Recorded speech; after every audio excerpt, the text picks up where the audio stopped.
ശിവായ. ശ്രീമന്നാരായണ നാരായണ നാരായണ. നാരദ, നീ ഈ സമയം ഇവിടെ? പരംപിതാവേ, ഞാൻ എവിടെ പോകേണ്ടിയിരുന്നു? അതോ ബ്രഹ്മലീല, പ്രഭുലീല, ശിവലീല എന്നിവ നീ പ്രചരിപ്പിക്കുകയും ചെയ്യുന്നില്ലേ? പക്ഷെ ഇപ്പോഴിതാ ശിവലീല അതിന്റെ അന്ത്യത്തോടടുക്കുമ്പോൾ നീയും അവിടെ ഉണ്ടാവേണ്ടതല്ലേ? ശിവലീല കണ്ടാണ് ഇവിടെ വന്നത് പരംപിതാവേ. ഇവിടെ വരുവാൻ കാരണമുണ്ട്. അങ്ങയിൽ നിന്ന് അറിയണം ശിവജലന്ധര യുദ്ധത്തിന്റെ അന്ത്യം എങ്ങനെയായിരിക്കുമെന്ന്. നാരദ, നീ പലതവണയായി ഇതേ തെറ്റ് ചെയ്യുന്നു. തെറ്റ്? എന്ത് തെറ്റ് പരംപിതാവേ? അതോ ജ്ഞാനിയായിട്ട് കൂടി അജ്ഞാനിയെ പോലെ ചിന്തിക്കുന്നു, സംസാരിക്കുന്നു എന്ന തെറ്റ്. ഞാൻ എന്താണ് പറഞ്ഞത് പരംപിതാവേ? ചോദ്യം എന്നോട് എന്തിന്? സ്വയം ചോദിക്കണം, ബുദ്ധിയോട് ചോദിക്കണം. നരിയും മാനും ഏറ്റുമുട്ടിയാൽ ആരാണ് ജയിക്കുക എന്ന്? പർവ്വതവും വൃക്ഷവും ഏറ്റുമുട്ടിയാൽ അതിന്റെ പരിണാമം എന്തായിരിക്കുമെന്ന്? അതായത് ഭഗവാൻ ശിവശങ്കരൻ തന്നെ വിജയിക്കും. നാരദ, നിന്റെ ചിന്തയും ചോദ്യവും രണ്ടും നിരാധാരമായിരുന്നു. പിന്നെ ശിവശങ്കരനെതിരായി ആ അസുരനെ എത്ര നാൾ പൊരുതാനാകും? ഈ കാലതാമസത്തിനും ഒരു പ്രധാന കാരണമുണ്ട്: വൃന്ദയുടെ പാതിവൃത്യം. പിന്നെ നാരദ, സത്യം ഇതാണ്: യുദ്ധം ശിവനും ജലന്ധരനും തമ്മിലല്ല, മറിച്ച് വൃന്ദയുടെ പതിവ്രതാധർമ്മവും ജലന്ധരന്റെ അധർമ്മവും തമ്മിലാണ് നടക്കുന്നത്. ഈ സത്യത്തെ പോലെ മറ്റൊരു സത്യവുമുണ്ട്: അധർമ്മം ചെയ്യുവാനുള്ള ശക്തി ജലന്ധരന് വൃന്ദയിൽ നിന്നാണ് ലഭിക്കുന്നത്. ഇതെല്ലാം സ്വയം നിനക്കും അറിയുന്നതല്ലേ നാരദ? അധർമ്മത്തിന്റെ മാർഗത്തിൽ ചരിക്കുന്നവർക്ക് തോന്നുക മാത്രമാണ്, കേവലം വ്യാമോഹമാണ് അവർ വിജയിക്കുകയാണ് എന്ന്. പക്ഷേ അവർ വിജയിക്കുന്നേയില്ല. ഇന്ന് വരെ ആരും വിജയിച്ചിട്ടില്ല, ഭാവിയിലും വിജയിക്കില്ല. കാരണവുമുണ്ട്. വിധാതാവ് സൃഷ്ടിയുടെ ആരംഭത്തിൽ തന്നെ പ്രകൃതിയുടെ നിയമം അനുസരിച്ച് അധർമ്മിക്കെതിരായി തീരുമാനമെടുത്ത് അവന്റെ ഭാഗ്യത്തിൽ എന്നേക്കുമായി പരാജയം നിശ്ചയിച്ച് അവനെ ഈ ലോകത്തിലേക്ക് അയക്കുന്നു. ദേവി, എനിക്ക് ഉത്തരം ലഭിച്ചു. പരംപിതാവേ, എനിക്ക് എന്റെ ചോദ്യത്തിന് ഉത്തരം ലഭിച്ചു.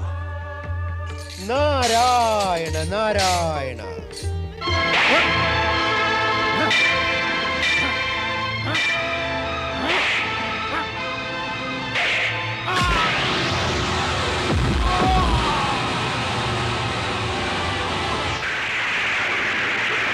സ്വാമി, എന്തു പറ്റി മഹാറാണി? എന്തു പറ്റി? ഞാനൊരു അശുഭമായ സ്വപ്നം കണ്ടു. എന്റെ നാഥൻ തിരിച്ചെത്തിയോ?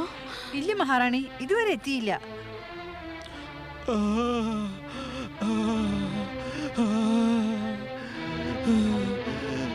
മഹാറാണി,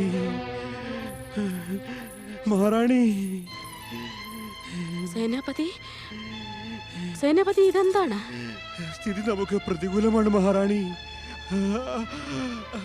അസുരസേന ശിവഗണങ്ങൾക്ക് മുമ്പിൽ സമാപ്തമായി.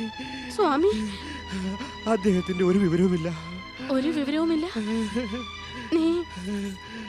നീ അദ്ദേഹം ഭഗവാൻ ശിവശങ്കരനുമായി യുദ്ധം ചെയ്യുന്നത് കണ്ടോ? ഞാൻ കണ്ടു. പക്ഷേ യുദ്ധത്തിനിടയിൽ പെട്ടെന്ന് അപ്രത്യക്ഷനായി. ചിലപ്പോൾ ശിവൻ തന്റെ മായ കൊണ്ട് അദ്ദേഹത്തെ സംഹരിച്ചിരിക്കും.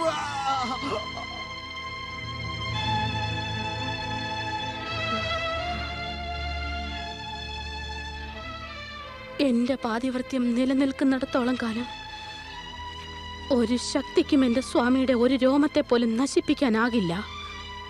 ഒരിക്കലും ആകില്ല.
ചിന്തിച്ചുകൊണ്ടിരിക്കുന്നത്? ദേവി പാർവതി, നമ്മെ ധർമ്മസങ്കടത്തിൽ ആഴ്ത്തിയിരിക്കുന്നു ലക്ഷ്മി. എന്ത് പ്രാണസങ്കടം സ്വാമി? എന്തു പറയാനാ, എങ്ങനെ പറയാനാ? ഈ വിഷയത്തിൽ മൗനം തന്നെയാണ് ഉത്തമമാകുക. സമയം വരുമ്പോൾ എല്ലാം തനിയെ മനസ്സിലാകും ദേവി. സമയം ഇപ്പോൾ ആഗതമായിരിക്കുന്നല്ലോ. അങ്ങ് എന്നോട് പറഞ്ഞാലും എന്ത് ധർമ്മസങ്കടമാണ് എന്ന്. നിർബന്ധിക്കരുത് ദേവി. നിർബന്ധിക്കുകയല്ല, അപേക്ഷിക്കുകയാണ് സ്വാമി. അത് വരുത് ദേവി. അപേക്ഷിക്കാൻ എനിക്ക് അധികാരമില്ലേ? പതി ധർമ്മസങ്കടത്തിലാണ്.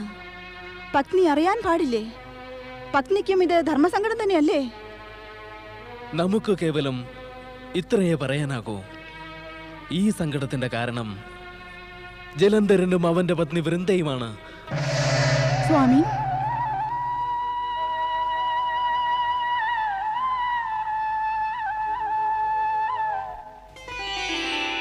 ഓം ഹരി ഹരായ നമഃ.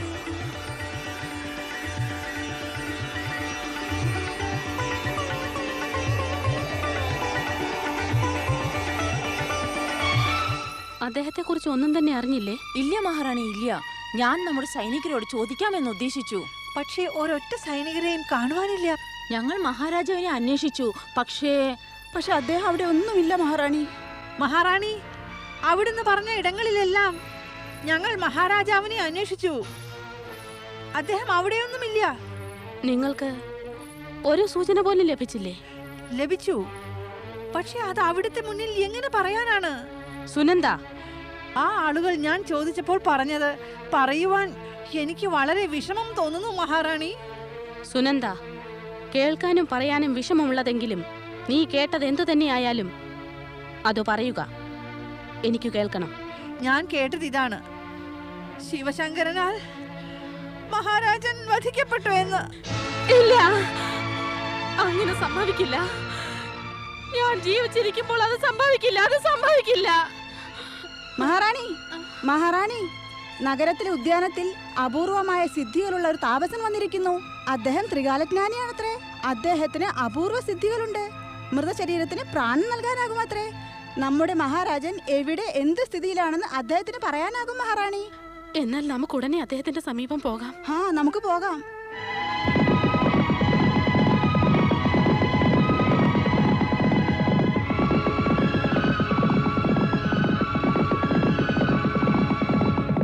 ഓം ഹരി ഹരായ നമഃ. ഓം ഹരി ഹരായ നമഃ. ഓം ഹരി ഹരായ നമഃ. ഓം ഹരി ഹരായ നമഃ. ഓം ഹരി ഹരായ നമഃ. ഓം ഹരി ഹരായ നമഃ. ഓം ഹരി ഹരായ നമഃ. ഓം ഹരി ഹരായ നമഃ. ചോദിക്കുന്നതിൽ ക്ഷമിക്കണം മഹായോഗിവര്യ. ഞാൻ കേട്ടു അങ്ങ് ത്രികാലദർശിയാണെന്ന്. പിന്നെ മൃതശരീരത്തിനും പ്രാണൻ നൽകുമെന്ന്. നിന്റെ പീഠ പറയണം മഹാറാണി. എനിക്ക് എന്റെ പതിദേവനെ കുറിച്ച് അറിയണമെന്നുണ്ട്. മഹാരാജൻ ജലന്ധരനെ കുറിച്ചോ? അതെ, അതെ യോഗിവര്യ.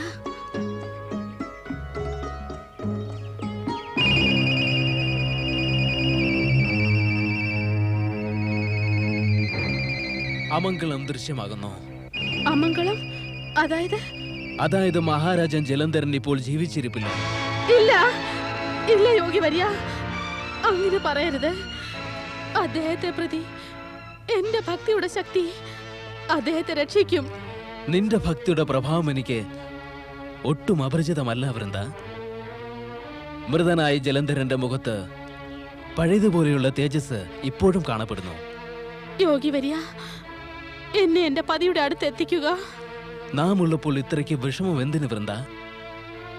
നിന്റെ പതി ജലന്ധരന്റെ മൃതശരീരം നാം ഇവിടെ വരുത്താം. ഓ